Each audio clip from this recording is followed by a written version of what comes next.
Hello. Today you got right here. My name is Ike, Mr. Ike here. We're gonna have another video today, and this video is gonna be about for starters. I want to say this is about envy and jealousy, and it's gonna be about a story time, a story, but my perspective, point of view about what it is like to be in I would say, attractive person on the job, man. And I want to tell you right now, it's not easy. It's very not easy. Every day you're gonna have to go through some things. It's gonna be a short story, not gonna be bad, but this is what I noticed or whatnot while being on jobs. I want to start out with, first for starters, I want to say good morning to everybody. Either good morning or afternoon or specifically evening, whatever which time you're watching this. I want to talk about what I noticed while I was on the jobs from perspective. This is what I'm trying to say, and this is what I noticed. I've been on many jobs and whatnot, and I've noticed this with with bosses. I've noticed this with coworkers, and it has gotten to me. But every single day I learned a whole lot of whatnot. So I'm going to talk about times I've been on the job. For starters, I can recall this time when I worked at this job, and for me being a person that I really do, I want to say I really love the man of God and I really love the Lord so strongly. And let me tell you, you got to give all His cares to you, because I go through things.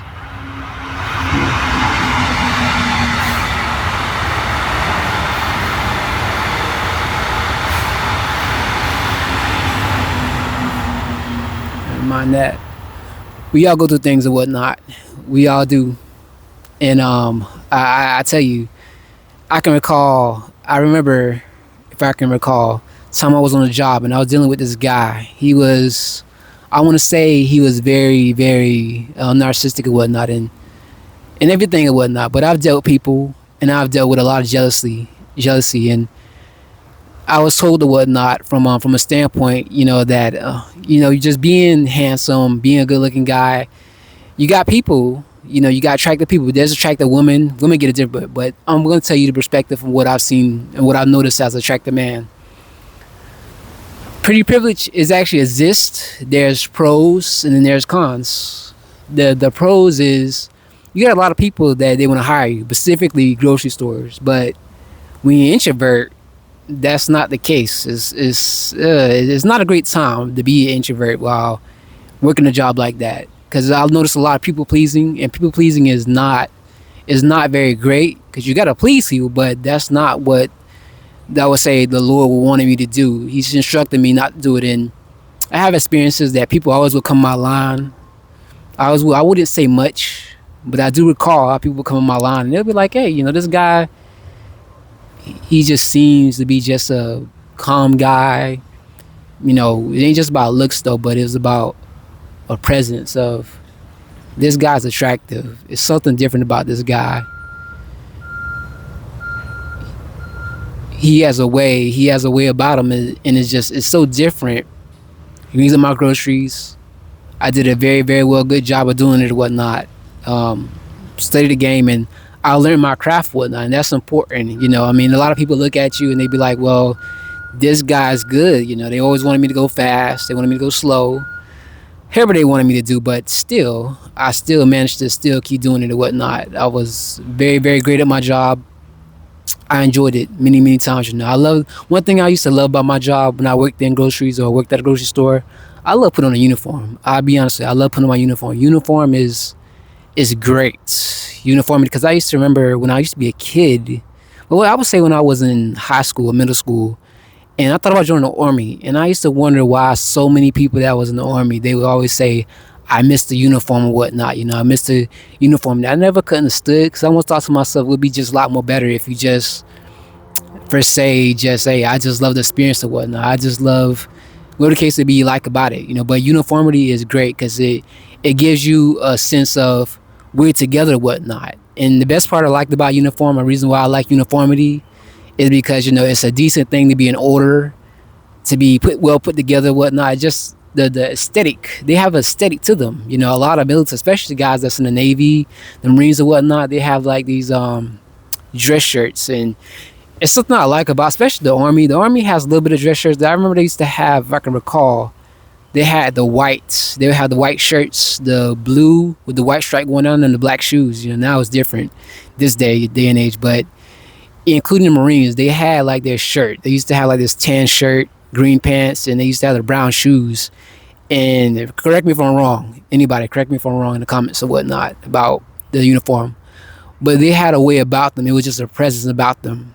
It seemed a little bit intimidating, but it was more of a, they was well put together. I'm not sure now. I can't speak too much about the military. I don't know too much about it, and I really, I don't think much about it, But they have a uniformity, especially, them together, including the guys in the Navy, whatnot, especially when they have on these brown shirts. The women too, they have on their dresses or whatnot, the brown dresses, the tan dresses or whatnot, and the uniform, the medals that come with it. It's something that is well put together. And God, He is a man of decent and order. And white is a great shirt. It's more of it's a godly color. It's for purity. If you want to research it yourself, you could. But it's something about the uniformity of, like I said before, and that's what it is about it. It's aesthetic to it. You well put together, and it's important to be well put together. And I was always well put together, and I've noticed this, that when I invested more into myself, I dressed it very well. I love putting on my collared shirt. I love putting on my pants. I make sure my pants was, if I could, I put in the cleaners. Most times I have them creases. My mother used to tell me, creases got to be folded. Them creases say, fold me. So when I had those creases on, in those creases, they were very, very in the pants, like really in the pants. I had the starch, the starch, the spray starch. I had that. And I used to always starch my pants and whatnot. The shirts, I folded them very, very good. I had a uniformity, and it was almost about every single time that I would have to go to work, I had a time set. I had an hour, each hour to get ready. I was well put together on par. My hair, I had a good barber, just like you see now, whatnot, in my hair. I was very well put together, and I love doing it. And it seems like as if that when I would do that, I always had an issue specifically with one of my coworkers. They always labeled me as a perfectionist. God, I watch videos, but I remember I spoke to God about this or whatnot, and before I even watched the videos, I even asked about this. And most people will say perfectionist is a great thing, just like Tom Cruise. Tom Cruise, he had a thing about him that he would try to be perfect in them. And we all make mistakes. We all do. There's nothing wrong with making mistakes or whatnot, but I was not a perfectionist or whatnot. I don't strive to be a performative believer in the faith or whatnot. They say performative Christians. And I don't get those people, but I'm gonna say as a standpoint or whatnot, I wasn't always a perfectionist, and I don't strive to be a perfectionist though. It's a craft. It's just as if Steph Curry, how he shoots threes or whatnot. He's very good at it. Don't get me wrong, he's very good at it. But the one thing that makes Steph Curry, he's just so great at it or whatnot. He don't get his props or whatnot. He's a man that saved man himself or whatnot, but he's practiced. It's just like as more of a how athletes, why they're so good at it. Kobe Bryant, for example, why he's so great at what he does or whatnot. He has a structure in him. He has a discipline that's in him. He disciplined even his teammates or whatnot. People didn't like Kobe, but one thing I'm gonna say about him, regardless of his faith or whoever he is or what he was or whatnot, he had a discipline about him. He was very disciplined. He was always in the gym. He was always practicing ball. He was with his teammates training, and that's how Lakers became very, very good because of him. It was about structure, not about, man, I need a team behind me or whatnot. No, I'm gonna train a team. I'm gonna coach a team, and for the most part, I noticed that a whole lot about him. Even after he passed or whatnot, he was there on his teammates, and he was very structured, well put together, whatnot. He was not all sloppy. Jersey wasn't any kind of way or whatnot. But that's the same way with, I want to say per se, discipline. It's important to be disciplined. It's a saying that my teacher used to say. I used to remember this man. He's an older guy. I'm not gonna say his name and whatnot, but he was my teacher one time. He's my teacher when I was on job training. He always tell me, if you plan to fail, well, you failed to plan. That's how he would say it. If you plan to fail because you failed to plan. So me, I was always disciplined with laying my clothes out the day before, even at night after I took a shower, lay my clothes out there, make sure everything is out there. My pants starch, my apron. I had even had an apron when I worked at this job or whatnot. I had what you call it, I was well put together with my pins. I had pins on my because I had a whole bunch of ideas or whatnot, and I was always just exploring many ideas. That was just me. I was always exploring ideas about how I can be good at what I do, as far as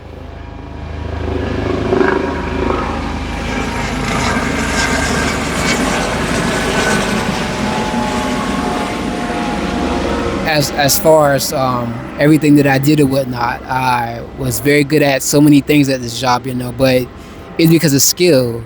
These skills were very great because my mother, she taught me how to vacuum. She taught me how to clean the sink, bathrooms. She taught me how to, like I said before, vacuum, doing the rugs or whatnot.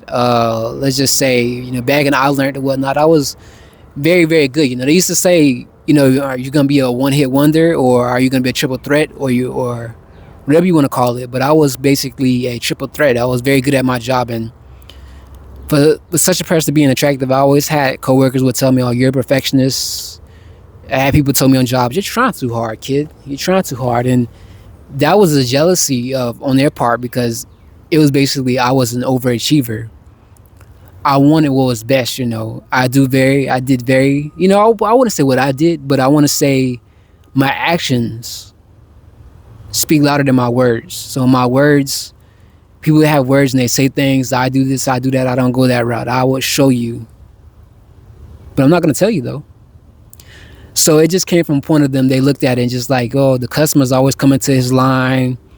He don't say much, but he bags well. And if I want something done, I'm gonna do it. You know what I mean? But every time people want you to speak up about how you feel about things, and I never voiced my concerns about what people say. And a common thing I used to always get when I used to be on jobs or whatnot, especially from jealous coworkers, I would hear gossip, I would hear slander, and my experience with that is sometimes people rush, and there's videos on this and whatnot, or you can talk about this, that people always rush to explain. I would never rush to explain things because knowledge is key. You know yourself. It's important to know yourself. You have to know yourself. If you don't know yourself, well, you're gonna always respond. You're always gonna be reactive. And me, I'm just not a reactive guy. So, yeah, I dealt with so much of hate, slander, but the common thing I will always get from the man, and it's always, I hate to tell you, but it's always the ugliest man. It's always the man that no woman wants. Sometimes it's always be these, I don't want to say stereotype, but it's always the short, ugly looking dude. It's always the one with the older guy. It could be the one with the sloppy haircut or whatnot. It could be the one that's just so black. I mean, I ain't judge. I'm not into colorism, but it's always those folks that they have an issue. They have an issue with who they are as a person internally. If I was dark black, I wouldn't mind being dark black. If I was dark black and was dark skinned, well, I wouldn't be. I would be, per se, I would be like a Batman type, introverted, dark black, but I'll be a very good looking dark black guy. Not too friendly, but I guess in a way that maybe God didn't see that was the route for me or whatnot. He probably knew the overcomes and struggles I would have been if I was dark black. But there's nothing wrong with colorism. I'm good in my own skin. I wouldn't wish it any other way. I'll put it like that. But like I say, as I've counted people that was short. Sometimes they had health issues. They had insecurities. Some would be narcissistic. Some be jealous. And one of the reasons why they would be jealous because nobody pays us no mind. I can recall watching the video. I was watching this video by this guy. Shout out to this guy named Reno. I watch his videos and whatnot at times. And he talks about how people that are not comfortable in their own skin and how jealousy and envy works. And per se, but for example, this is what I've been through on the job. This is an example. I was on a job, and one of my couple jobs I had a few months ago. And there was this guy. He was kind of cool, but I wasn't saying much. He tried to go to this guy that kind of looked up to me. He was a young guy. And I guess the two guys, they know each other, whatnot. He tried to go behind this other guy, and this is far away. And this guy's whispering something in this other guy's ear. I don't know what it was, but the Lord told me, the Holy Spirit told me, the Holy Spirit explained and gave me what it was or whatnot, or what He said. And the Holy Spirit, He don't lie or whatnot. When the Holy Spirit said about what it was, I say, well, oh, that's, you know what I mean. That's nothing, because I get that a whole lot. I get a whole lot of that. You know, especially when you attract a person. The common thing is, this person is gay, and you know, I hate to tell you this, and I'm just gonna tell you the truth, and the truth is you got two truths, but I'm gonna tell you the whole key to the truth or behind that or whatnot, or when you know, the person is always that's jealous. Like I said before, just a few minutes ago, there's always the most ugliest people that nobody likes them, no women like them. They're not taken seriously. They're not the greatest looking people, and it's always coming from those people. When you always see them, that one person that's just walking by themselves, nobody looks their way, nobody gives them that. It's always those type of people that's always have saying something and whatnot behind your back. And when they say something to you, depending on what it may be, you may need to look at it as if, I mean, you know what I mean. Depending on what it is, nothing much at all. You don't want to get a silent treatment, but you definitely don't want to give them the shoulder, whatnot. So it becomes cold, but it's not really cold. Second thing is, you know who yourself is. I know who myself is. You know, I'm out the man. I'm a man after looking after the Father's heart and about my Father's business. I'm doing my job, and I know who I am. I know who, in the future, what God has for me or whatnot, and that's not who I am. You know, by allegations, but the allegations, what people say, is not about whether they're true. Because when you know it's not true, you know it's not true. But it's always, the lie is always coming from those type of people. Notice that. And you know the issue, I have really had no issues regarding that, because you know folks gonna be folks and they say things, but often what it is a projection. It's those people who are projecting because they have those internal fears about this person is doing better than me. And you know, oftentimes I see this a whole lot. And I'm gonna say this because I'm not here to offend nobody. I'm not going after the alphabet community or anything like that. I want to say it as this or whatnot. Sometimes we're men, you know, we are African American. We are African American men. But you know, a lot of folks, they say, well, you know, they can be, I guess you could say, DL, maybe bisexual. And you know, you got folks like that. They say things about other people because they have a fear of, well, I can't become that or whatnot. And I'm not judging all men. I'm not here to judge all men. I want to be happy for any man or whatnot, any man that can put himself together, specifically our black men, because you know back then I used to remember, not gonna recall back in the days. If you ever looked at the photos or whatnot of the black guys, because I used to remember, just everybody talks about, you know, so much about MLK. You know, other people talked about how they had the MLK march. Men were men back in those days. Men had a backbone. Men were well put together. Men were, they had women going out. They had men in the singing groups or whatnot. Yeah, men just dress well. These days, you don't have that. So now you got men that just, they walk out any type of way. They don't respect themselves. And that's often the problem. They don't respect themselves. They want people to respect them, but they don't respect themselves. So oftentimes, you got those guys, they feel like, well, women, they're afraid what women will say, well, that person is, you know, that person is doing that, they're gay and whatnot, you know. And me, I wouldn't care about what any woman ever would say. You know, the reason why I would say, because I know women that say things like that, they always date thugs. Women that say things like that, they don't know what true masculinity is. Back in the biblical days, King David, he was the man that was after God's heart. And I quote this as saying this because of King David. King David didn't care about what anybody said. If he had so much of his brothers that people hated on him, he had King Saul try to kill him. He had even, I think I don't know if it was before King Saul or after King Saul, but I think after King David became king, for so many years, he had an issue with this guy, a stranger in town that came to his town and tried to convince everybody that David was a bad guy. And it's sad because David had to flee. I don't know if he had to flee or whether he had to let the guy say what he wanted to say. And I'm not sure the story behind that guy in the Bible or whatnot, but I recall how he tried to slander David's name and do slander. Now, time people slander you, they used to slander me on jobs too because you're just too confident. If you're too confident, not cocky, you have humility. And one thing about me, I want to say, um, I don't have to prove anything to nobody. I don't have to say that I'm humble. I do what the Lord wants me to do. Whatever He wants me to do. I need you to go over to this area. I need you to go do this. I need you over here. And it's a call being obedience too, because with obedience, you humbling yourself down to the Father. He's asking you, we need this done. I need you to go over here. Sometimes we think about we don't want to do it, but it's necessary that we do it. And many are called, but few are chosen. And the problem with people that's like this, when I've been on jobs or whatnot, of making them lies of slander, is oftentimes of a self-hate, a self of not confident. I wish I can be that guy. I wish I can be that girl.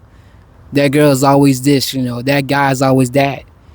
But the sad truth about folks like this is that they won't do it because they feel like, well, hey, if he can do it, why can't I do it? It's laying in pity. I can recall, recap, I can remember, I'm going to recall, I can recall watching Reno's video. And he was talking about the story, not story, but example of a guy in a wheelchair and the guy that's not in a wheelchair. Well, both of them was in the wheelchair, but it was an accident.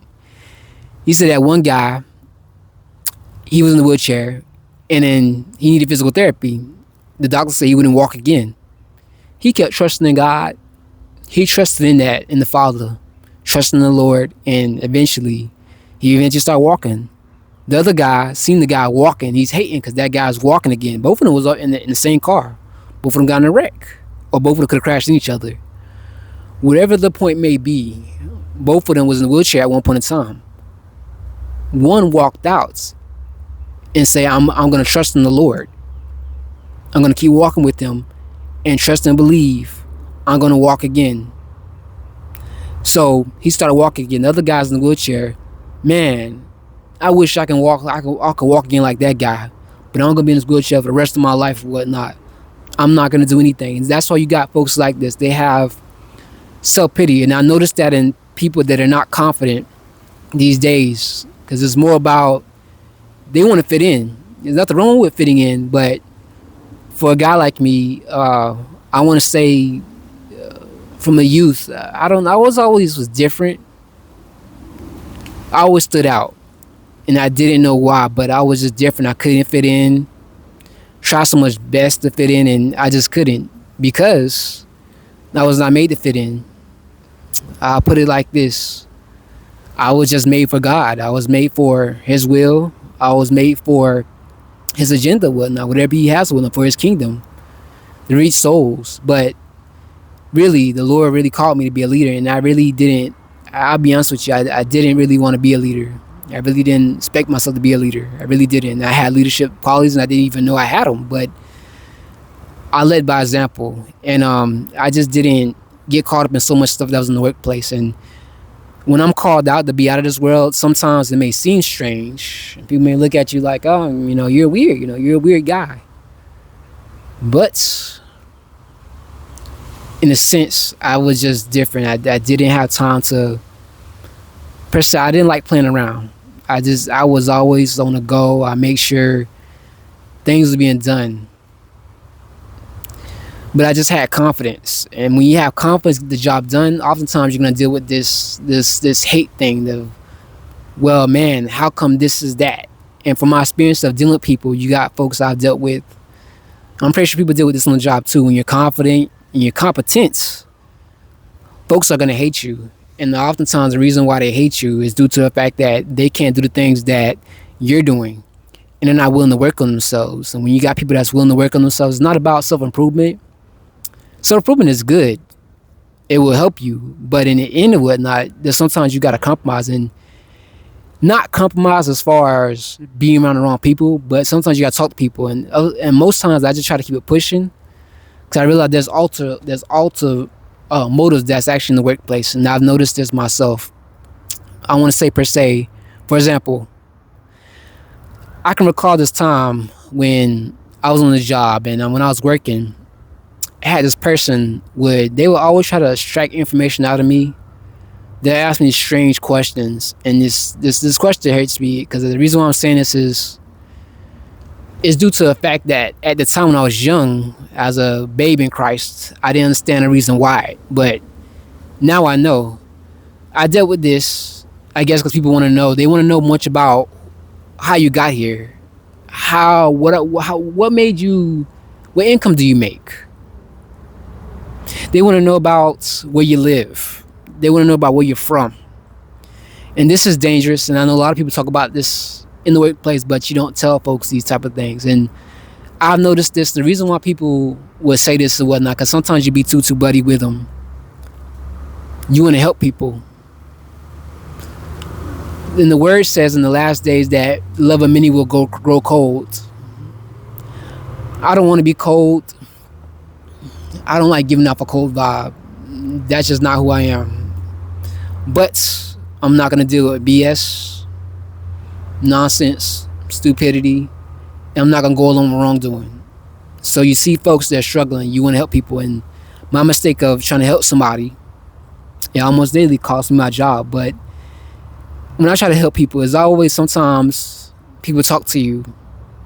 They look at your name tape. They look at, they just question. He's just so quiet. Why is he so quiet? He's a good looking guy. Maybe I should talk to him. So you got folks, and this is what I noticed. You got folks, they try to use people that are quiet. They're quiet. They don't talk much. But they're quiet as well. But they're mischievous. And they don't want to be mischievous, and sometimes they're not. But they're used by the enemy. And the devil, he will use people that's like that. They're not like you, but they started out good, and they realized being good won't get you nowhere. And the problem is cheating. And why cheating is bad.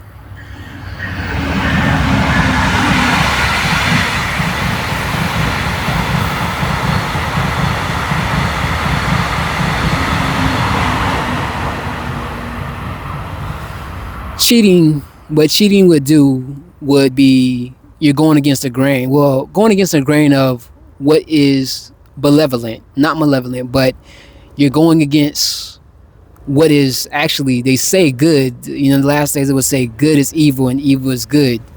So the workplace is basically like a battleground. That's what it is. It's basically like a battleground. You're dealing with folks, and folks are saying they want to do things right, but they're doing it for the wrong reasons. But it's often for selfish gain, it's for attention, and it's for who can do the best than most people. So most people stay mediocre because they need a job.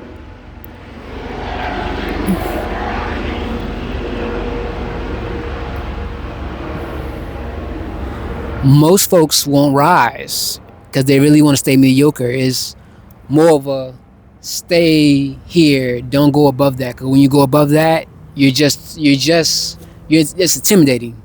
So you can't be too low. You be too low, everybody walk all over you. You make no mess out of it. You be to yourself. You're too quiet. You can be too talkative. You make yourself look bad. Especially as a person like me, if I don't backbite nobody, I say to myself, it seems as if people kind of question. But those type of folks, there's always those type of folks that they decide to join a side, and you don't know what changes in them. But the reason why that changes in a person just like that, because they're going against the grain. They're too good, and it's more of they have a person's offer them. If you can get information about that person, destroy and whatnot, you could become part of us. And the dark side is nothing to play with. And I've noticed this from people. They have alternative motives, but they're being used often by a covert narcissist, or they're being used by a person that does witchcraft. But most times it's always a covert narcissist and a narcissist, from what I've seen. I'm not going to tell you how to spot one, but you have to use your discernment. And oftentimes experience is the best teacher. Experiences is the best teacher, hands down. I want to say I encountered this person and I wanted to help them. They were doing something. They was actually taking out trash, and I wanted to help them because I see they're older. I wanted to help this woman, and this person was great. I wanted to help this person, and I ended up helping them. And a couple times they would down the line, they would start asking me strange questions about, per se, where I'm from. and I wouldn't tell them where I was from, and that's bad or whatnot, because it's almost like a person that's gold digging. Could be that, but it's later on I learned it's witchcraft. It's witchcraft because they're trying to see if they can find somebody cast spell work, and oftentimes COVID narcissists they always dabble in witchcraft. Sadly, they always do that. So I didn't say much about this about where I was from, but what I did just say, I just gave just a plain answer. It wasn't about where I was from. I basically just gave out, let's just say, the origin, what was originally what the place was really named, or just a neighborhood that I once grew up in, but a name that no longer exists. So I would give them just a neighborhood. They say I never heard of that, but I say yeah, that's where I grew up at. Whatnot. They don't know. They don't know. They don't know. They just ask questions for information, so they don't know anything. So they would ask this. I remember the first time I went through this or whatnot. The person asked me about my date of birth. People ask about date of birth, and the question is, you wonder why do they ask about date of birth? This is a random question. Why do you ask somebody? You walk up to them and they get you off guard. And I experience this when I'm off doing something and I feel intense. The atmosphere feels strange, and when it feels strange, I feel like, as in the sense of something's gonna happen, but unexpectedly, when they get you off guard, they ask you these questions. Or where you from or whatnot. Oh, later on they may ask you what's your date of birth, because sometimes when you're too happy, you're too excited. It seems like you're too excited. You're around people, and those people that are narcissists, they're covert narcissists, especially if you're empathic like me. They always look for facial expressions. When they look for facial expressions in people, they always look to see what they can take advantage of. So when you know them, and they don't know that you know, but you know, if you've been through it before, been dealing with a covert narcissist or a narcissist, you know that you know, but they don't know. So oftentimes when you're in a new workplace, or even any starting off any workplace, all workplaces, they always have those common types. You could probably look up the common type personalities that be in workplaces, and it's real whatnot. So I've encountered a couple of jobs that's like that. But I was dealing with this person that was cool and narcissist, and this person, they were very, how would I say, it was very manipulative, but I already see through them whatnot. I never gave them no reaction.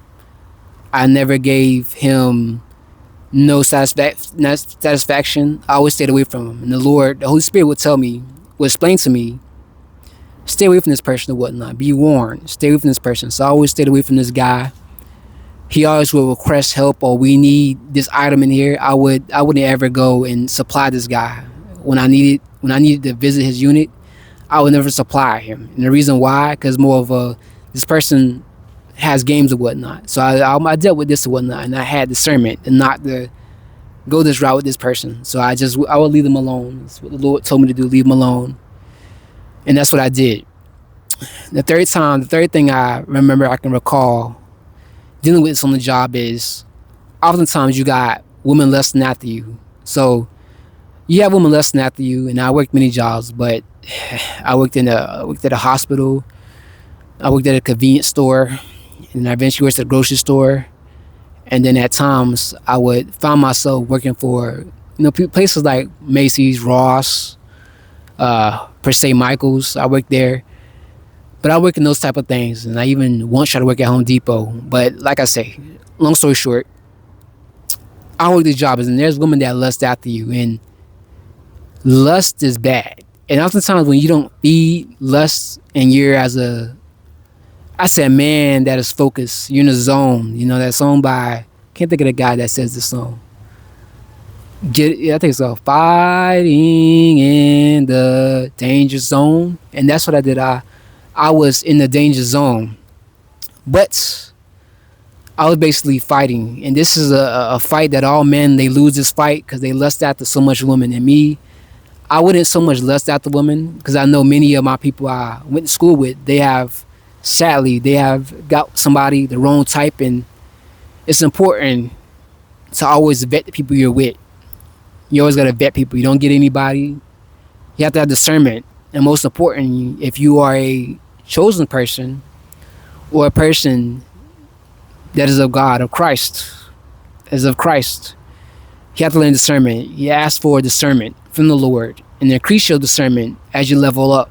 This is about learning and and training too with the Lord too, and talking to the Lord, spending time with them. And oftentimes I'll read the word, and when I read the word about what I was going through, what I was about to go through on the job, the Lord will always point me to that section in the Bible, in the Word. So lust has destroyed many men, and I guess the reason why I have struggled with lust in the past is could be something to do with God wanted me to send me a love mate, a helpmate, just like how He wanted to send David, and David made a mistake. And anybody knows the story behind David and why he loved this woman, but he slayed her husband. He slayed her husband because he wanted her. And a lot of times that, God can forgive, but if you have kids with women these days or whatnot, it can cost you your life, your financial. It can even cost you your reputation. And most times with jobs, whatnot, people want you to sleep around, and I often wouldn't do it. And my coworkers and my bosses will always try to warn me. They'll always, you should, you got to be careful, because hospitals can be a lot of freaky places, and even Home Depots or whatnot. You got people doing it in the back of the store. I've heard some stories or whatnot throughout, guys talk about it, even in the warehouse too. This happens a whole lot. But workmates, you got workmates or whatnot, friend pals or whatnot. I'm not saying they're doing nothing bad, but I'm saying gossiping. You got I would say work relationships. That's number two right there. Work relationships, and you got to avoid it. And I managed to avoid a whole lot of that stuff. And the reason why I avoided it was due to they're looking for something. Not because you look good. You got confidence. And other times because you look good. But it's more about confidence and looking good too. That's a plus and a plus. And that equals discipline. It's more about this man has something gold. And some people, I want to say they are spiritualists. Sometimes they have mothers. They have fathers that are warlocks. And other times they want to steal your destiny. They want to get close to you. And they want to be, I don't want to say no names or whatnot, but I'm going to say about the young man that died. It was about last year. He died or whatnot for giving a speech on campus or whatnot. I'm not going to say his name, but those of you know. But he was with a woman and he didn't better. I don't think he spoke to the Lord about it. But like I say, that young man is an example of why you should vet your wives. Because if you don't vet your wives, oftentimes those people will snake you, set you up, and they'll oftentimes have you killed, then take what's theirs or whatnot when it's not even theirs. It's more of a Jezebel spirit of seduction, and that's why I wouldn't go through it. And oftentimes, like I said before, in start of the video, you got those type of spirits, those jealous spirits, but those Jezebel spirits. As often as that, the spirit is the seek of destroying the man. And when they can't destroy you, when those women can't destroy you, they often say, well, you're gay, you're this and that. So it's more of they hate you, and when you kind of ignore them, you're kind of nonchalant, you're non-reactive. It's something about them that's like, I can't get to this guy. So what do? They have a part inside of them. They got to get to other women that are, I've seen this a whole lot on jobs, that they're not very attractive. They're like homely, but they're not quite homely. They're more of a in between, like not too attractive, but homely, but more of a nerdy type. So they get these nerdy type of girls to speak to you. You speak to them, and they kind of wonder, and they ask a whole couple questions, but most times they don't say anything. So I don't say anything either. But sometimes they try to get your attention, and when you don't get their attention, it's kind of like, oh, it doesn't work. So what next thing they try to do, they have to try to spread a rumor, and it's not them, but they're being used by, like I said earlier, they're used by a woman. Most times, or oftentimes, they have a whole family of warlocks. Sometimes they are a warlock, or either I would say a witch. Oftentimes they're either a narcissistic or they're either covert narcissist, and they try to use other people to try to figure you out. And when they can't figure it out, it's a question that comes and occurs in them. This person is too good. He's just too good, whatnot. They try to figure out. They can't figure out. What's the next thing they try to do? They try to cause confusion on the job of rumors, lies, and slander. And oftentimes when you're non-reactive, when you're basically just focused on your work, you don't give no attention to nobody, you walk straight, you got confidence, You're humble too, but you have a heart for people. That whoever that God told you to help or whatnot, you help is in your heart. And when people that try to come behind and they kind of wonder about, dang, why does this person get attention and I'm not getting attention? And the only way those people try to get attention is they try to cause trouble. There's always the woe me, and I've seen this in people. I've seen this in narcissistic people. I've seen this in people that are not much cool with narcissists, but they cry. They cry. They often cry. They always woe is me. Oh, I have this issue or whatnot. I do this or whatnot. I do this or whatnot. Man, my wife done this to me. My husband, he doesn't care about me. It's often all these times woe is me. I don't get in other people's business, but oftentimes I always just can hear them from a mile away. I can hear them in another room. Oftentimes I will go to sleep and I will see it in my visions and my dreams about these people that are going through things. And oftentimes when it's the person with the pursed lips and they're in your vision, your proliferate view, and you see them with pursed lips, it's a kind of an envy or hurt, a hate. When it's oftentimes from a person that is more than envy, but they're more of a, I want to say, from a warlocks. If they are a warlock or whatnot, they often have these eyes. It's more of a, more than narcissistic, but sociopathic.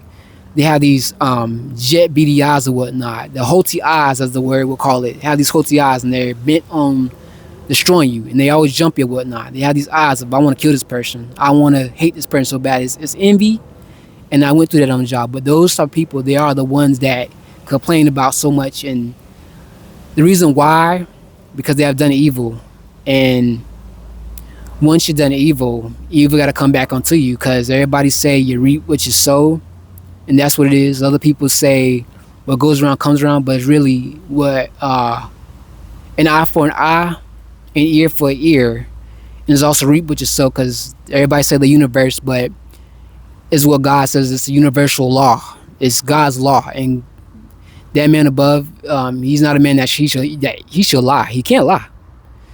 But it's just the laws of the universe. They always end up reaping what they sow, and they always cry. And the difference with me is that everything they try to do, they try to buy other people's affection. They try to tell people their stories or whatnot. Look at my son. Look at my daughter or whatnot. Look at the work I do or whatnot. They're boastful. And when nobody doesn't give them attention, and you're the one still in attention, they're looking to see what can get anybody's attention. They see the lies or slander, so they often do that. And this is what I notice on jobs. They often do these type of things for a reason, to get somebody's attention. When you don't budge, when you're non-reactive, when you're a person that's to yourself, you don't explain yourself, you don't allow people to ask questions about specific people or about nonsense, they often try to figure out. That's what they're trying to do. They're trying to figure out, wondering what's about you. They always ask questions about your paycheck, how much you make or whatnot. And this is another thing or whatnot. I've dealt with people that have asked or whatnot, or they want to ask, well, man, I used to make this, and this is a whole lot. One thing about people, a law. These are basically two laws, but they are common things. Not laws, but they're common things that you shouldn't ask people, but they're always between a man and a woman. You don't ask a woman her age, and you don't ask a man how much he makes or whatnot. So oftentimes when you're in a job, I know people, they lie. You're in a position, and they always will say their cousin. They always will say, this is what I used to do. I used to be in that position. I make this or whatnot. And they always want to know your perspective or whatnot, and sometimes you want to explain yourself. You don't supposed to explain yourself from your standpoint. Most times, I'll be like, yeah. Other times, I wouldn't say nothing. I'd either nod my head. Cool, cool. But sometimes you have a way to explain it, so you end up explaining, and you explain too much. And this is oftentimes that you get into this trap, and the reason why you get into this trap, because most likely, this person, that they're either narcissistic, they're using that person, they have contact with that person. And when you're dealing with a person that's narcissistic, and I've noticed this when I've dealt with this with a covert narcissist and a narcissist, it's often those type of people, they try to get your attention. And when you're in a unit, you're in a department, and you don't know a person as a covert narcissist, this is always a sign of that person is always around. If they're around,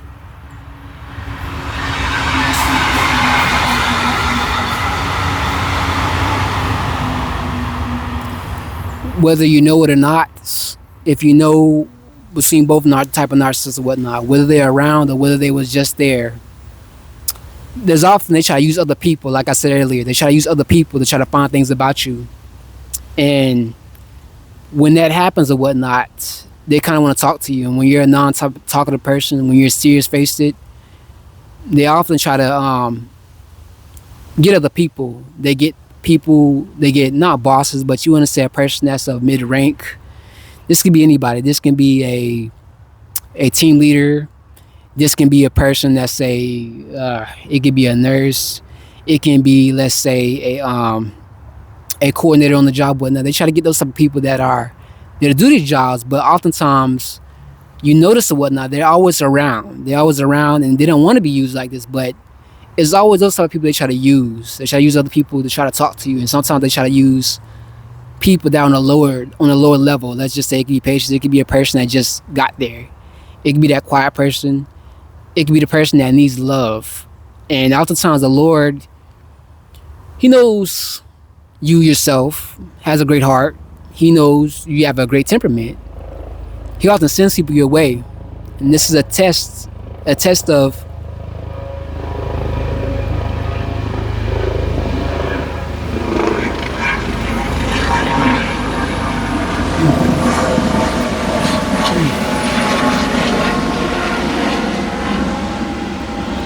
this is oftentimes a test of whether you're going to help them out, give them some advice about whatever they're dealing with. But yes, I had to speak to some people, but most times this is always when people confront me and they say they seen something in me. It's usually they say they see a twinkle in my eye. They see that I'm different. And I don't know, I guess the Lord always have pulled people my way. And it's often for me to help them. To help them. I didn't go up to them, but it just seems like it just people find their way to me, at times. And they know something is up and they don't know what it is, but it's something that speaks to them. It's almost like the Holy Spirit would speak through them. So it would be that. And when you're in that space with those type of people, it's like as God is there, the Holy Spirit is there, but it's also Satan and his helpmates that are there also. So they're looking for who you're empathic to or whatnot, and they're looking for people that's like that. And they know whether they're in witchcraft, whatever they are into, the narcissists, the covert narcissists there, when they are there in your unit, your area, your department, is always a sign that they're watching you. They're not in their department. They're not doing what they're supposed to do, but they're trying to watch you at the same time. They're trying to figure out your mouth music. They're trying to figure out who you are as a person. They're also trying to figure out your facial expressions. They're trying to figure out what you like and what you don't like. They're trying to figure out who you can help and who you don't help. So they often have to tap people, try to steal your glory. They try to copy what you do, especially when I learned this from being on the job with a narcissistic person. They do these type of things, and they're trying to get something out of you. And it's, it's always a no-go when you're dealing with people like that. That's why you should pray before you get a job. And other times when the Lord's sending you someplace, He's sending you to test you. He's sending you to test you, and He's sending you to see if you're going to pass that test. You pass that test, He give you greater glory. So there's that. Another thing I want to talk about, I talked about envy, I talked about dealing with narcissists. And the next thing I want to talk about, I even talked about dealing with women. So lust in the workplace. People deal with lust because when you attract a person, whether you're a good-looking female and you're a attractive male, or you're just an attractive person, male or female, I only can say from my experiences and from my point of view of dealing with people that are lustful. Oftentimes when I've dealt with this on jobs or whatnot, or people lusting after me, it always comes from a standpoint of, dang, I want this guy. He's quiet. This is a job. People want to slam, and I just didn't want to feel like I want to slam. I talked about this earlier, why. I thank God He has somebody for me, but all the time you're going to deal with lust. You're going to deal with lust on jobs, and I know that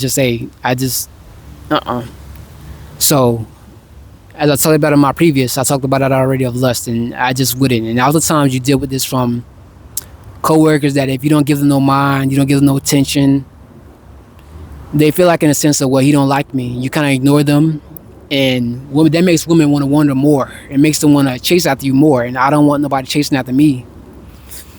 I just want to do my job and go home. And sometimes when you don't do that, you got folks that is always those people that's not attractive. They always, like I said before, a slander and gossip. They always come from those people that are not attractive. They're not good looking, but they also have those women they want to talk to those type of guys because they're isolated. Nobody loves them, but they kind of wonder about me, so they ask those type of guys about me. So that makes a man, if it's a man, I'm not sure if it's a woman, but if it's a man that they're not attractive, they ain't say they don't like you, but they were never nobody. Nobody never takes them serious, and they don't have no goal in life. They're not attractive, and nobody takes them serious.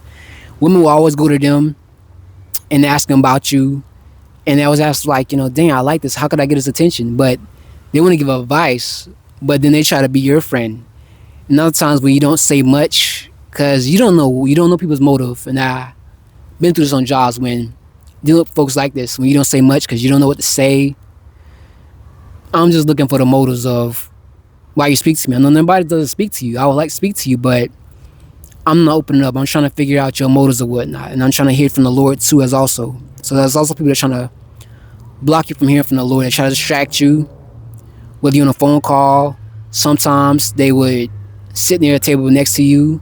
And they were trying to figure you out. Like they'll be just nearby. You be in another unit. You could be in another department because you're called to do something. You need to clean up something somebody left behind, or oftentimes to straighten up some things. Sometimes you just help another person. You got to go into the department, or you just want to help somebody in a different department. Whether you could just be after lunch, it could be anything. But they often, I've noticed as a sign, they often come times to try to visit you. And when they visit you, they find themselves visiting you often. That's when you're alone. Nobody in the unit. It's probably a few people, but they're just doing their jobs. They often try to come and check up on you. And when they come to do this or whatnot, they're trying to figure you out. Not that they're not trying to figure you out, but they're trying to figure out, why do you like being so lonely in a way? They try to figure something out about it. And they try to ask you questions, not bad questions, but to see how you respond. And when you give a dry response, it makes them feel more of it was not what I was hoping for. What can I do to connect this person? And you don't ask about interests. You never ask me about my interests, or what do you like? They try to ask about, I've been on jobs, they try to ask about family. And I don't like talking about family. Family is not good to talk about, even though the world says we used to use the Ford system. They always ask about, I deal with some people, they ask about what do you about the organization, your occupation, what do you like about the job, whatnot, what do you think about it so far, to get your response, to try to spread rumors. They ask about family because they want you to open up. You open up, I'll give you information about my family, and I don't want to know about family, so I'm closed off, and I say I'm uncomfortable, and I don't want to talk about those type of things and whatnot. I prefer not to. They often try to push that, so I don't go that way. They often try to ask about your decision making, about your dreams. They ask about your dreams, about what you dream about. Oftentimes they're being used by the enemy, but it seems like whatever dream they have, that's the reason why you don't tell people your dreams, because when you tell them your dreams, they often trying to steal your dreams and then try to copy it later on. And I've seen this when I was younger, when I used to tell people things and whatnot. They have dreams and they want to copy it. When everything else fails, they try to copy it. And they try to take out your persona. But it's oftentimes when you have dreams and they try to go for it, do the same thing you do, oftentimes they fail and it never works out for them. And the one of the other things they will always ask about is about, they will always ask about just random things. What's your opinion on this or whatnot? You don't give them your opinion. I don't give my opinion because I don't have an opinion on things and whatnot. I'm non-judgmental, and I really don't think much about it. They always ask about a person on the job. They ask about, well, what's your opinion on these type of things? And a lot of times people want you to open up. Even my therapist shouldn't be closed off because I'm introverted. You shouldn't be judgmental on topics, but I don't talk about certain topics, and the reason why I don't talk about certain topics is it's more of a there's nothing you can say about it because it doesn't concern you, and it's not something I like to talk about. As an introverted, I'm just different. I don't like to talk about dumb things, stupid things, or whatnot. Nothing. It doesn't have to be concerning people, but I want to respect people's interests. As long as you let me know, well, what's your opinion about it? If I ask you, well, is that your type of thing? No, no. I just, most times you ask people that, well, why do we talk about this type of, or in a sense, you probably ask them, well, why you say that? You say, why you say that? Or what are you trying to say about it? Do you like it or whatnot? Do you like that specific type of thing? Oftentimes they'll say no, but I just want to go on to your opinion. And discernment is very important because I've seen this happen. I worked on jobs and people ask about people, races of people, religions of people. What do you think about it? And oftentimes they're trying to set you up. What do you mean by that? What I'm trying to say is you may have a boss that he could be anything. He could be any race, but he's married to someone that practices their religion. All the times, it could be a person that's Muslim. They can be Jewish or whatever the case it be. They always ask about that. They always, you know what I mean. They're trying to figure out what's your opinion on it. And when you have a boss, when you per se have a person over you, your team leader, coordinator, they're trying to figure out something about you, about what they could take to make that person feel bad. Like, what did he say about my religion, my people? What's that? I'm gonna hate him more. So they try to ask you questions about conflicts, per se, things just like in the Middle East or whatnot. They always talk about, well, man, it's those type of people. There's always those type of people. They always have issues. Sometimes they ask you about what's your opinion. Even me as African American, what is your opinion on other African American people? What is your opinion about black people? Or why are you so quiet? They always ask these type of questions. Or why you dressed like that? Or a person about on the job. They always ask you about a person on the job. It could be, do you like big booty women or whatnot? And oftentimes, this your coworker. I ain't judging women, but you got women. Women is women. They just have shapes or whatnot. Nothing wrong with that. Or what do you like about tall people? Will you like tall people? Because oftentimes you got the head of security. It can be a person that, it could just be that. It can be anybody on the job, but either in your department or over your building. It could be a janitor person. What do you think about tall people? And you got to watch that. When they ask you these questions, keep in mind of what they're trying to get. They want your opinion, but also keep in mind of why they're asking you that. If they're asking about religion, it's often about who works at the job or who they're around, who you see them around. Later on, you're going to see that person around. You're going to catch them around with that person. After you done said, you made a mistake, said something about a person, not a person, but their religion, what they practice or whatnot, or often about their characteristics, whether it be fat. What's your opinion about fat women? Why you don't like fat women? Why you don't like fat women? You hate fat women. You like skinny. They always ask you about, like I said before, tall people. And it's also about, you're going to catch them with those type of people. Later on, you're going to catch them, and they're telling you about your opinion. They ask you for your opinion. What's your opinion on those type of people?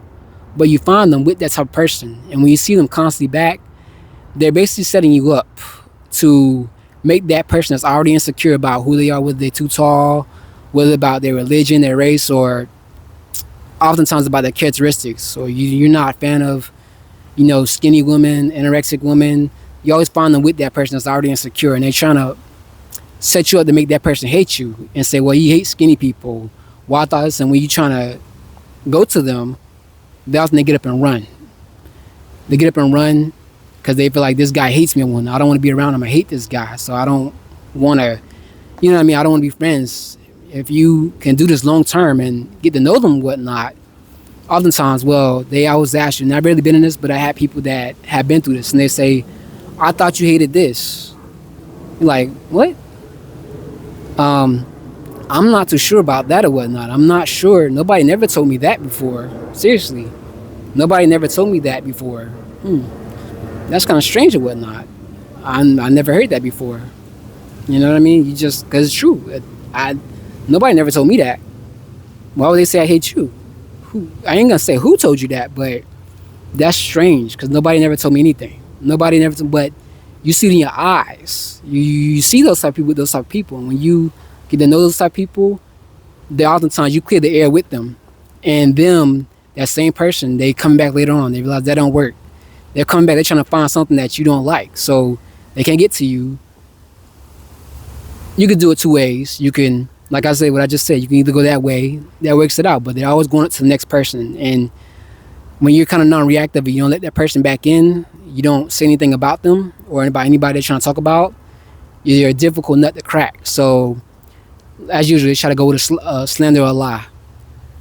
The last thing I said I dealt with in my experience or whatnot as being an attractive person, you deal with a lot of this whole thing of dealing with bosses, and it's not easy. You're dealing with an overseer that's overseeing you, but it's also they're overseeing your team, whatnot. You deal with this, and when you have confidence, confidence is key, and it's very important. It's very important. But I had confidence, and God gave it to me. It's something I was born with. I don't know,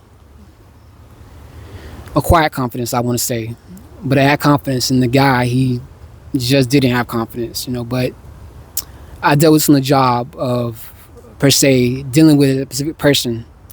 This person, I mean, they was all right, but I guess they just didn't like who they were on the inside, and they didn't like their outward appearance. So my job was tasked. I was on a job. I've been on two jobs like this. I was overseeing a situation, and I had to be the overseer of a job site, monitor what people do. And even had another one I had to basically be over. I wasn't team leader, but I was over a team that was supposed to be. I'll put it like this: I was a runner up. How some people be like MVP and they're not team leader, but they always have a duo with them. There's another guy that's a duo with them. Sometimes, yeah, most times there's always a duo. So I had a duo that was with me, another guy. He looked just like me. Everybody would say had a duo, but he always came to me because we were both skinny, we were both black, and that's every group of whatnot. You on a job, it's always them two people that are like besties, even girls. They could be one could be big, one could be skinny. Them besties or whatnot, and they always encourage each other. And we all love. Anybody knows I love seeing those people on the schedule, on the roster. I love working with people like that. They're just like me. We share the same thing. We're ambiverts, introverts, whatever you want to call it. We're both. I used to miss that dude or whatnot. I used to love working with that guy. I love them, but oftentimes, I was dealing with this guy, and this guy, another guy I'm talking about, was dealing with this guy, and he didn't like that because he was kind of insecure about his height. He didn't like this, and he was also a big person. I'll put it like this. I wouldn't call it big bag, but he was not a great looking person. Put it like that. He seemed nice, but just he didn't have no confidence. And I think that this person, what the Lord later on explained to me, what He explained to me, what He instructed me, and laid out for me, the Lord explained to me in a dream, and He showed. Well, I won't say He showed me, but He instructed me, and I had a vision. The Lord gave me a vision, and this vision was this person. It was basically per se. I want to draw out the dream. It was basically a box. It's a box. It was I would say a box like this, like that box right over there. You get a box. It was basically a box like this. It looked like a dollhouse, but except for I recognized that this wasn't just an ordinary dollhouse. This was basically top-down view of the dollhouse.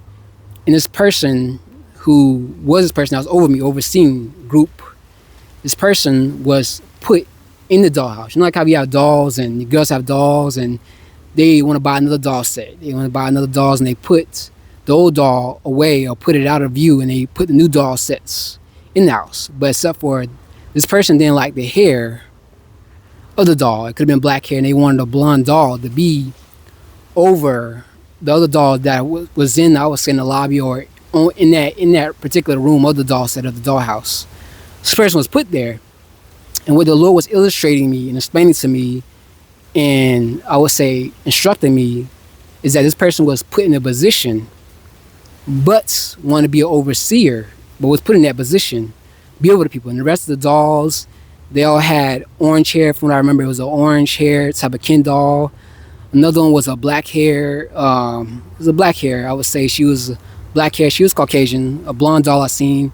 And another blonde doll was a I think it was a brown Ken doll, but he had about brown hair. He kind of had that hair kind of similar to what a black guy would have if he didn't wash his hair or he didn't take care. It would be like this like it's like the tree, the brown tree. It would basically be like a brown tree, you know. Black guys, you see that there's just not all of them bad, but just didn't take care of their hair. They always had, it wasn't blonde, but it was basically brown hair. It wasn't like black like mine, you know, with his healthy hair, but he had a brown low boy. It's kind of like that the Pharrell Lego movie. He kind of had hair like that, like just brown skin, but with brown hair. It wasn't low tight. It was kind of like mine's, but it was brown hair.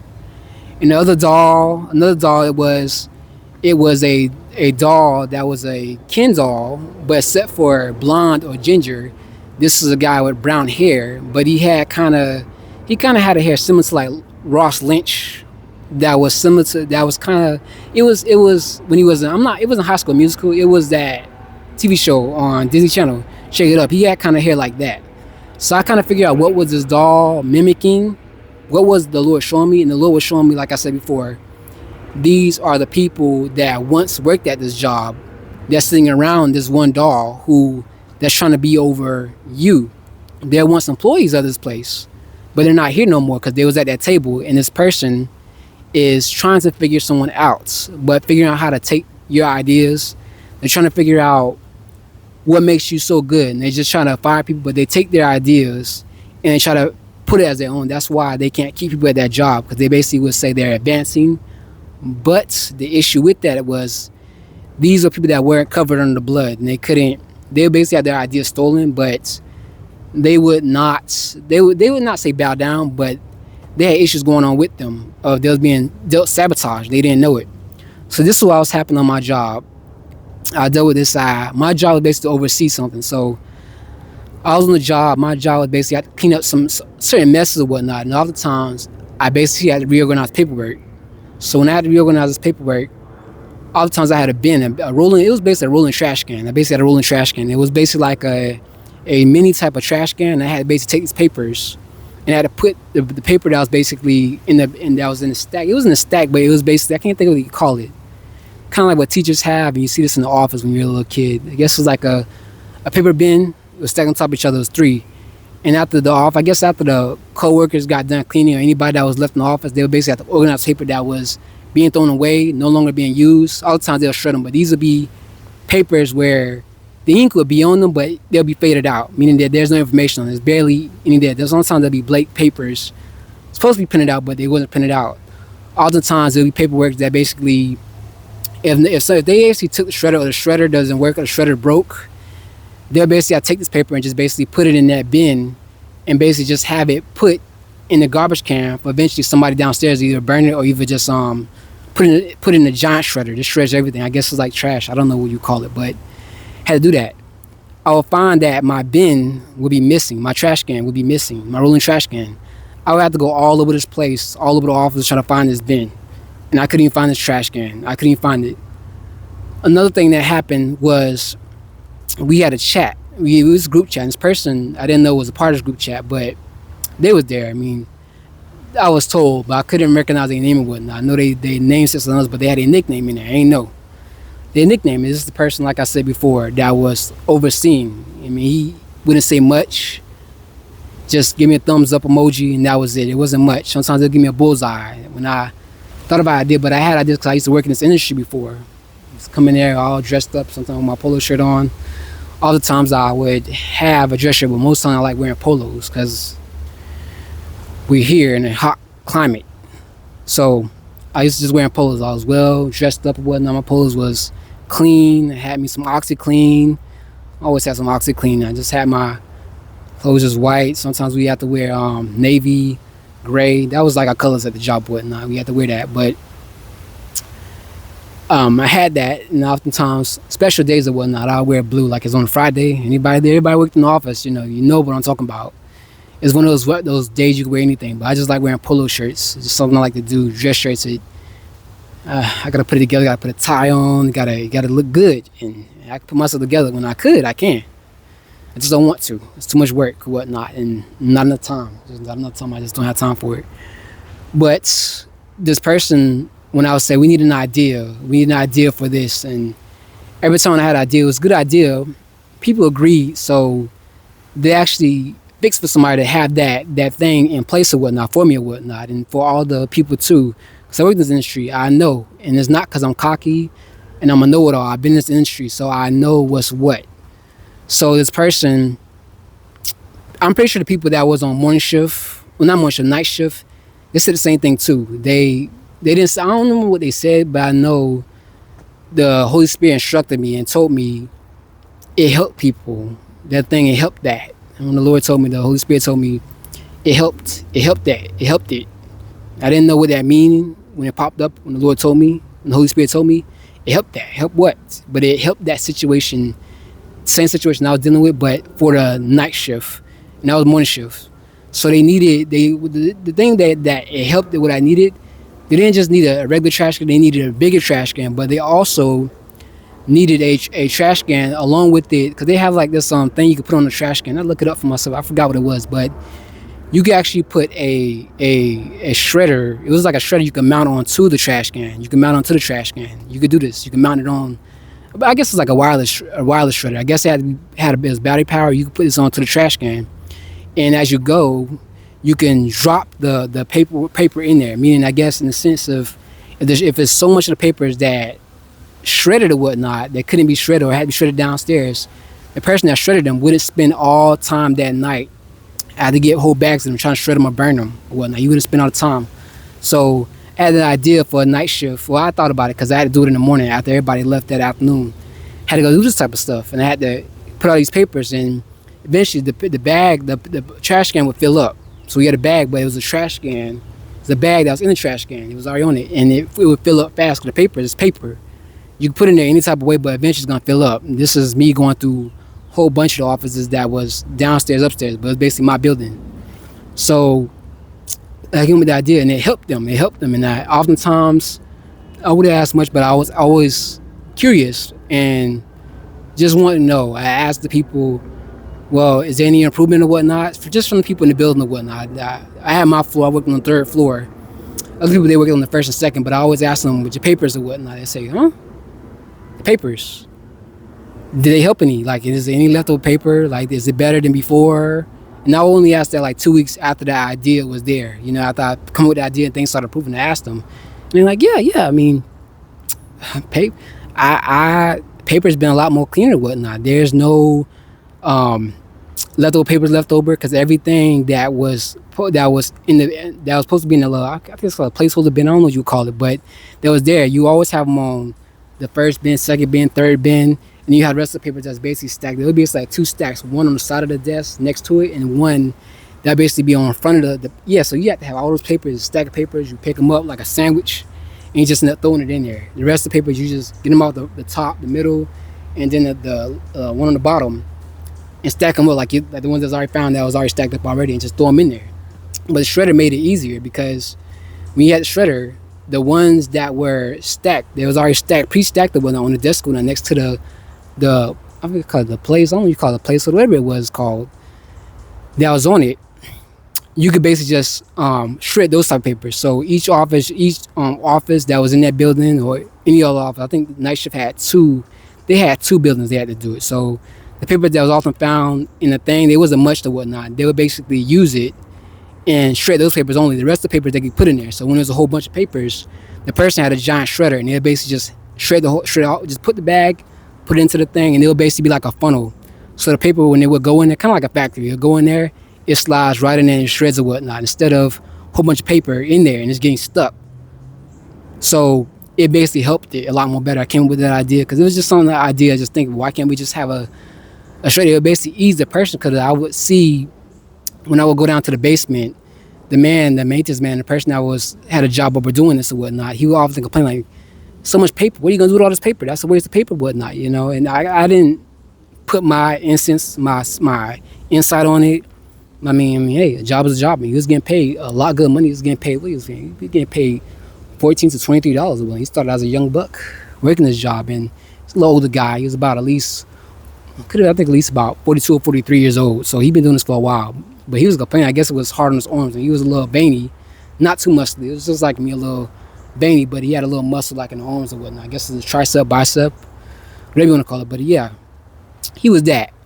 And he just say, "Oh man," and I asked him, "Hey, I'm just thankful because paper was so much on me. It was so much on me. I just didn't know.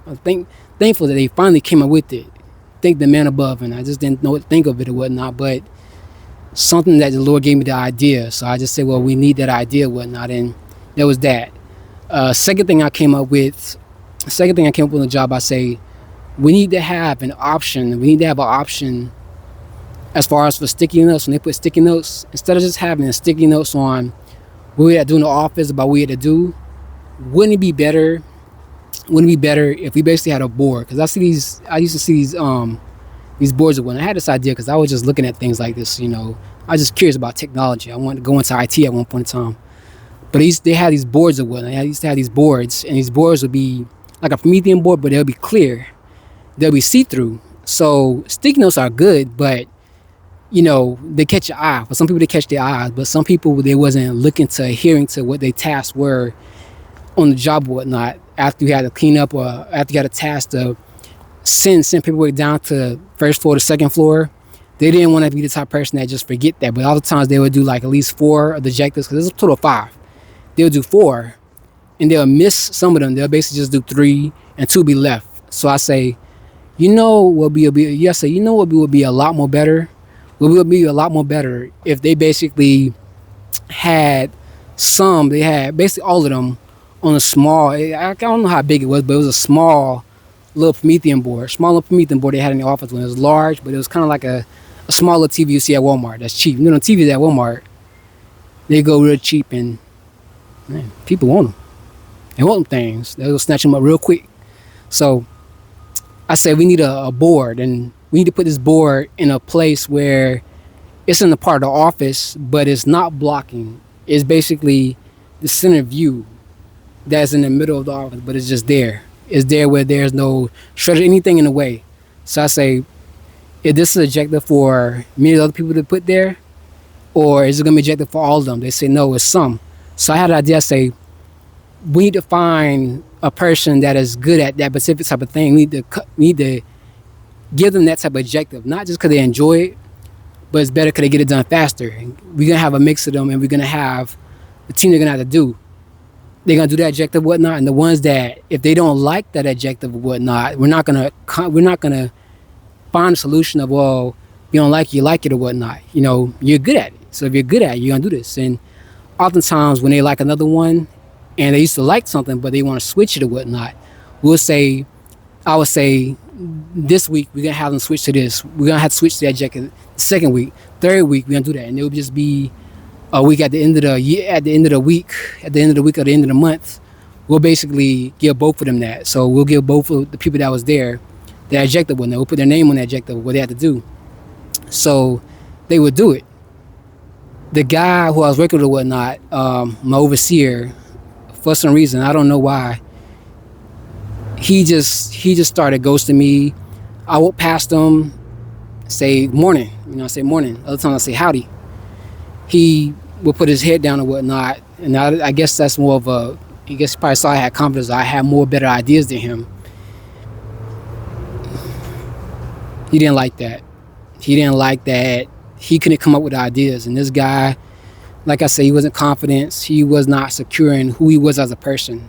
And I'm not judging him, but he was a married guy. He was well put together guy, but he just had issues. He struggled with his height, and he struggled with, I guess, with his weight. I guess he didn't have weight problem. He just had a stomach problem. I guess he had an insulin problem.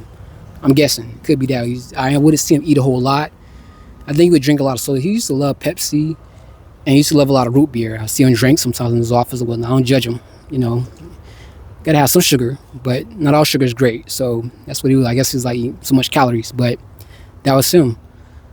But eventually, he found himself more of a ghost than me. He wouldn't say much. Other times he would say things. He would say, not say, but just right, and just walk past me. Other times, for instances, he would nod his head.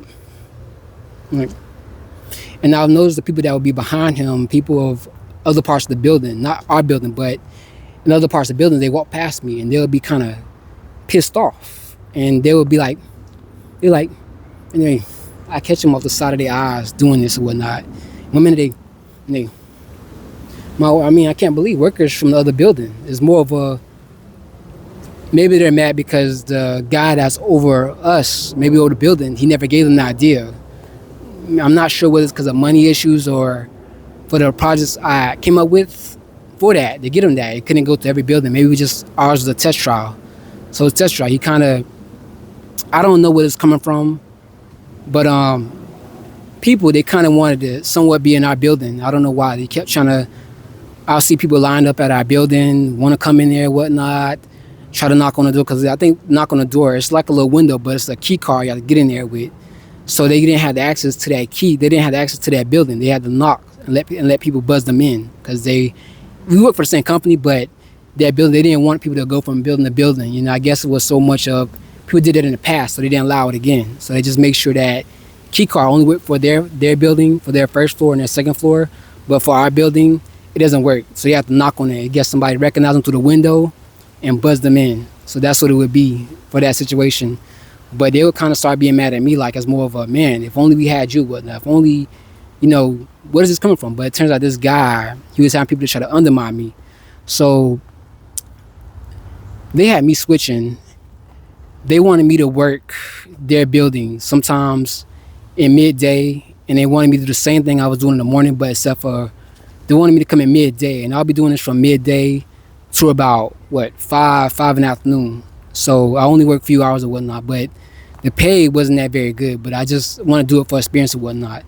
So I found myself oftentimes had to straighten up people's pins out, make sure the coffee machine is cleared, and I don't know why, but they made it look like I was a do boy. I didn't know who made the situation up, me want to do it, but I guess they figured, they see me do very good at my job, and they want to try to say they want to promote me, but they're making me do extra work, and I didn't want to be doing extra work, but that's what they wanted me to do. So, you know, I ain't have humility, not saying what I'm not going to do, but I ended up doing it. But I guess I was so good at it, they want to try to promote me to another building, and I didn't want to go to the other building because I often would find that the coffee machine, they'll have like coffee on the, it would be like on the, they have like the blinds, and then they have the windowsill. So the windowsill would have coffee and they have stains on it. I wonder, these stains, I'm pretty sure they have somebody clean this type of stuff. How did coffee get on the windowsill in the blinds of this place? You got a desk right there. Why didn't you drink it at the desk? But it's more of a, they had the pieces of coffee that was spilled. I'm thinking, like, how did this happen? And I asked one of the people, I'm not sure whether she was housekeeping, whether they had I think they had a cleaning service, but I would ask the cleaning guy, they clean very good. There was some guys, it was a whole bunch of Spanish guys, and a couple of them was some black people from from the islands or whatnot. But I asked them, and they had two Hispanic women. They're very good. I found out that both of them was actually neighbors of, there's actually neighbors of the person that worked in another building that was close by. I found that out later on at the job, whatnot. So they just work in the building with the company, whatnot, but contracted with the company, whatnot. I guess, who knows? We probably made a lot more money than them. I don't know. So they probably figured, hey, give them a job. They can't get high, but we can give them a job that's working with the company that pays more, and instead of going with people that work with their company that they have to pay money out to hire them, versus a contractor company that pays more with the building across the street. So that was that situation. But I say this shield right here, that thing that the blinds, why does this have this or whatnot? Can we clean that or whatnot? They ended up cleaning it. There was no issue. Other times I'll find out, and I'm gonna say this right now because I don't want to be nasty, and I don't want to be I don't want to say not safe for work. I'm not gonna say anything inappropriate, but oftentimes I'm gonna say this, but I would have to go under the desk, and sometimes I would have to go under the desk because I would find things. Sometimes I'll find cell phone chargers. Other times, and I returned it in anyways, but I found some people that left their slippers. Like, I guess there's some nice shoes they don't have, name brand shoes. I mean, I don't know, like stuff I can't even pronounce that came from another country. Had a nice little loafers there. I guess people that work there normally leave their high heels. I guess so when they want to go out for lunch or whatnot after work, they'll have them there. You know, I still leave them there. I ain't that type of person, but they'll leave that kind of stuff. There's some people that left they watches like in their shoes or whatnot. I don't know what story behind that. I don't know, but you know they have that. And when I would go on the desk, one thing I noticed I didn't like going on this desk. I'm gonna say this. I want to be appropriate. I don't want to be disgusting. I don't want to be, nasty. It was, I would say, in my personal opinion, it was disgusting. I would see this. I would go into the big old desk and I'll find these white stains under the desk. You know. I'm gonna be candid. I'm gonna be straightforward. But if you know, you know, you know.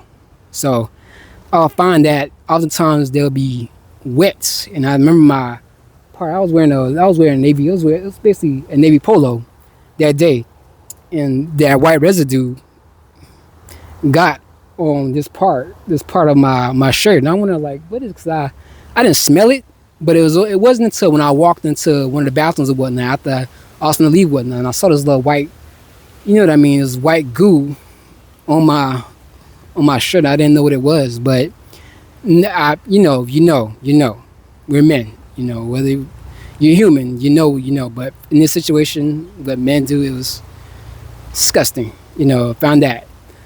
So I had to basically go in the desk, make sure nobody didn't drop nothing there. Because when the people that had the vacuum whatnot, they don't want nothing. Because oftentimes people would have their stuff on the floor when they vacuum. It would get caught in the vacuum. They had like these Stanley Steamer type vacuums. The big companies, cleaning company they had, and it wasn't company, but it was basically a well-known contract. Just think about like how security. There's like allied services. And there's when you go into certain courtrooms, instead of the county, they have contracted with GS4. Anybody know about that security company? It's just like that.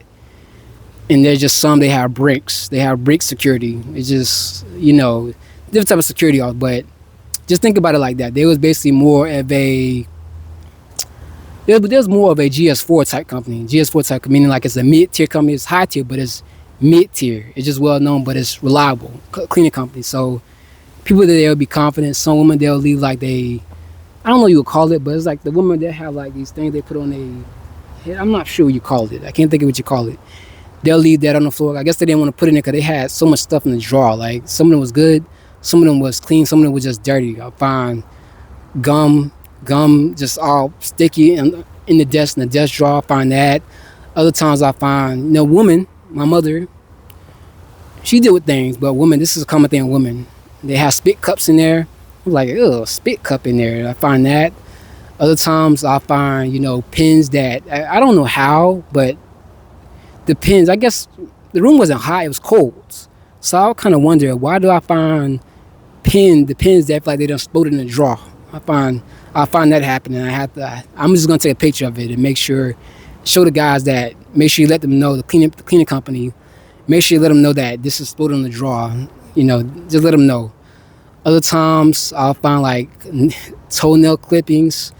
I'll find this stuff under there, and I make sure I have to make sure clear. I guess I would have to do it for I don't know why I had to do the job, but it's something I had to do. Other times I'll walk into a room and they have a closet. I got to make sure that the supplies in the closet is stocked. So I'll go in there certain buildings and there'll be pens and papers that are just dysfunctional. They'll be like all over the place. You got pen on the bottom drawer, you got pen on the top, and people. And it's no different between you worked in retail, Macy's. I worked at what I worked at. I worked at Michael's, worked at Ross, and when I don't have experience in this, but I know some of the older women, when they would basically fold the clothes and make it look nice for display, you always have a person that's got to come and mess it up or whatnot. And that's how I was when I worked at two grocery stores or whatnot. I have stuff stocked on there. Like I just stocked that. They just take that. Well, I don't want that and put it in an inappropriate place. It's like it's good that you put it back in an inappropriate place as long as it's interact with the candy, as long as it's on the place with it. But it's bad to find something and it's on the shelf. I understand people do it because they feel like, dang, I don't want this. I don't want this item. It's better for a person to give it to the person with in the register, have them put them in the basket, and then let them put it in a go back basket. So a person can probably put it back instead of just putting a box of chicken, a box of rotisserie platelet or I guess rotisserie chicken, or let's just say a big old thing of Sprite, just on a shelf where it don't belong at or whatnot. It's there, but it's better just to give it to the people that's there. But they would have these pins, and they'll be in inappropriate places. And the reason why it would be a bad place because they had a rack, and this rack would have holes in it. So when they put the pins there, some of the pins, depending on they'll put like a stack of like cards. I guess it'd be like sticky notes, pack of sticky notes. I guess they hand out to the people that don't have sticky notes, so it'll be basically like a notebook pad. So the notebook pad would be far over to the right of the corner of this closet. The rest of the stuff, they'll have the pins, and the pins would be so jammed up to the point they start going through the holes on the rack. So they'll basically be falling out, which is that's supposed to be an area where the sticky notes and the small little notepads will go at whatnot. It'll go there. The bottom of that, they'll basically be the paper. So this is basically a straight. It wouldn't be holes in this one. It's straight solid. It was a white little closet. It was solid. And other times I went into some of them, they had like a little mat there. I guess to keep the pins, and I don't know why, but some of them they'll be misaligned, but still the same, but just different places and whatnot, depending on what building I walked in. But they would be misaligned and whatnot, so I had to just straighten it out. My job was just basically straighten it out and supply the closet. So I'll supply the closet, and when I would go in there, I'll find calculators, I'll still organize them. Found a lot of stuff that was a place that shouldn't be. And the reason why I'm saying is because it's disorganization, and that's what it was. But all the time when I do this, I would basically pray after I go home and ask the Lord, is there a type of way I could find out who's the ones that's just organizing things? Because for a while I got a little better. People was doing what they're supposed to do. Stress, thinking a whole lot. It's a job. Whether you did like me manually, but at that time I was using my mind instead of physical labor. Still work. One is work with your mind, the other one work with your body. So, I give them the benefit of the doubt, but they had to do that. So at times or whatnot, they would have to do just that. They would have to basically do so much work and just thinking, a whole lot of thinking. And I would try to find out, per se, what is the reason, who's doing what. And this person who's the overseer, I guess he asked some of them to basically redo the closet. I could tell it's messed up because it was doing good for a total of 3 to 4 months, or 4.5 months. And this person, like I said, it's supposed to be my overseer and whatnot. He called me to do the job. I'm not sure nobody contracted him or told him, hey, get this guy to work in my building or whatnot. I don't know what, but had to go over there and basically do that. So helped him out, did good, and I just found out that later on or whatnot, I found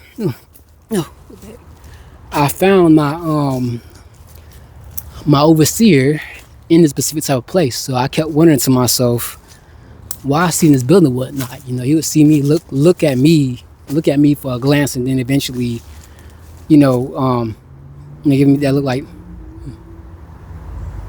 and then continue to talk or whatnot. And I realized that, yeah, that's a sign of deception.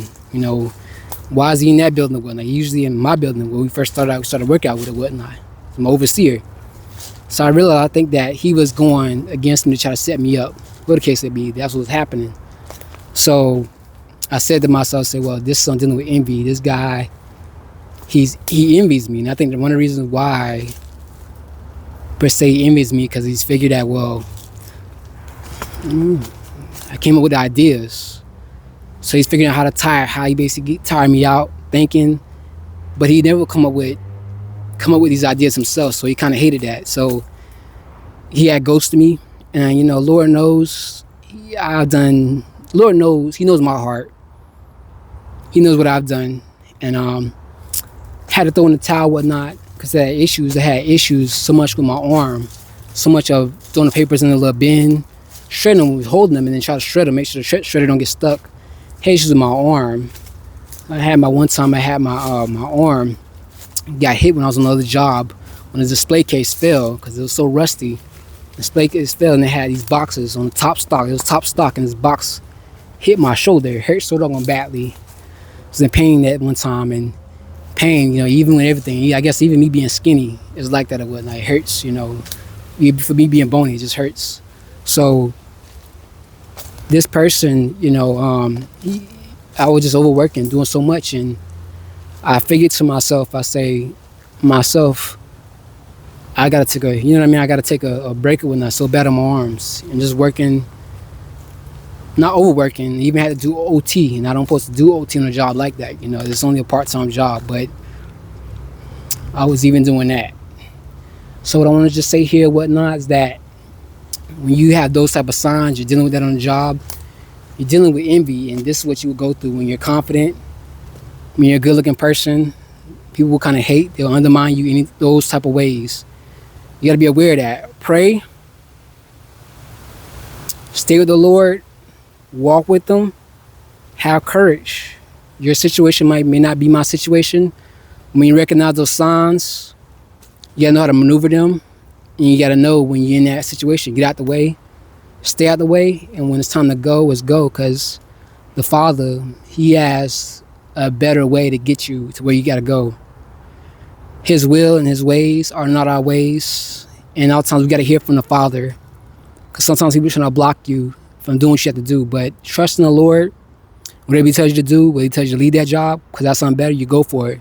Sometimes He may say, you got to take a break. Take a break. And when you take a break, you feel a lot better. And me, I'm still working at the time. You're watching this video, I'm still working. I'm just making sure at this point that I can just, have a time to myself like I have today.